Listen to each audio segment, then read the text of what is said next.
ഞാൻ നിഷിത സുരേഷ്. വിശദമായ വാർത്തകളിലേക്ക്. ആയുർവേദത്തിന്റെ പ്രാധാന്യത്തെക്കുറിച്ച് യുവതലമുറയ്ക്ക് പകർന്നു നൽകണമെന്ന് ജില്ലാ പഞ്ചായത്ത് പ്രസിഡന്റ് ഷീജ ശശി. 10ാമത് ദേശീയ ആയുർവേദ ദിനാഘോഷങ്ങളുടെ ജില്ലാതല ഉദ്ഘാടനം കോഴിക്കോട് ടൗൺ ഹാളിൽ നിർവഹിച്ച് സംസാരിക്കുകയായിരുന്നു അവർ. ദേശീയ ആയുർവേദ ദിനാഘോഷങ്ങളുടെ ജില്ലാതല ഉദ്ഘാടനം ജില്ലാ പഞ്ചായത്ത് പ്രസിഡന്റ് ഷീജ ശശി നിർവഹിച്ചു.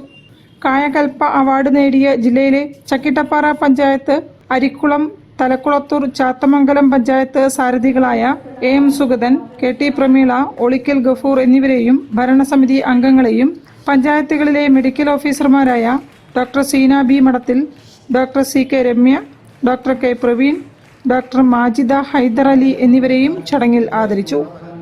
ആയുർവേദത്തെക്കുറിച്ച് പറയുമ്പോൾ നമുക്കറിയാം, ഇന്നിപ്പം എല്ലാ മേഖലകളിലേക്കും നമ്മൾ അല്ലെങ്കിൽ എല്ലാ ആളുകളും ഏറ്റെടുത്തിരിക്കുമ്പോൾ പുതിയ തലമുറയിലേക്ക് കൂടെ ഇതിനിപ്പം പ്രാധാന്യം നമ്മുടെ പുതിയ തലമുറയ്ക്ക് കൂടെ പകർന്നു കൊടുക്കുന്ന രീതിയിലുള്ള പ്രവർത്തനങ്ങൾ നമുക്ക് ഏറ്റെടുത്ത് മുന്നോട്ട് പോകാൻ സാധിക്കേണ്ടതായിട്ടുണ്ട്. ഇപ്പം ഇത്തരത്തിലുള്ള ദിനാചരണങ്ങളൊക്കെ തന്നെ സംഘടിപ്പിക്കുന്നത് നമ്മുടെ ബോധവൽക്കരണമാണ് ഏറ്റവും പ്രധാനപ്പെട്ടത്. ബോധവൽക്കരണവും അതോടെ തന്നെ ഇതിൻ്റെ പ്രാധാന്യം മറ്റ് തലത്തിൽ ഏതൊക്കെ മാറ്റങ്ങൾ വരുത്തേണ്ടതുണ്ട്.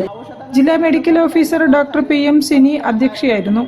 National Ayush mission DPM doctor Aneena P Thyagaraj, panchayat പ്രസിഡന്റുമാരായ AM Sugathan, KT Prameela, Olikkal Gafoor, councillor SK Aboobacker, DMO ആരോഗ്യം ഡോക്ടർ KK രാജാറാം, ജില്ലാ ആയുർവേദ ആശുപത്രി superintendent doctor OK Sreeja, DMO office superintendent C Rajani, AMAI secretary doctor K Sandeep, AMMOA secretary doctor K Saheer Ali, AHMA ജില്ലാ president doctor PC Manoj Kumar, doctor GS Sukesh Kumar, doctor TP ശ്രുതി, doctor S Akhi, NK Shani, doctor O Shaiju എന്നിവർ സംസാരിച്ചു.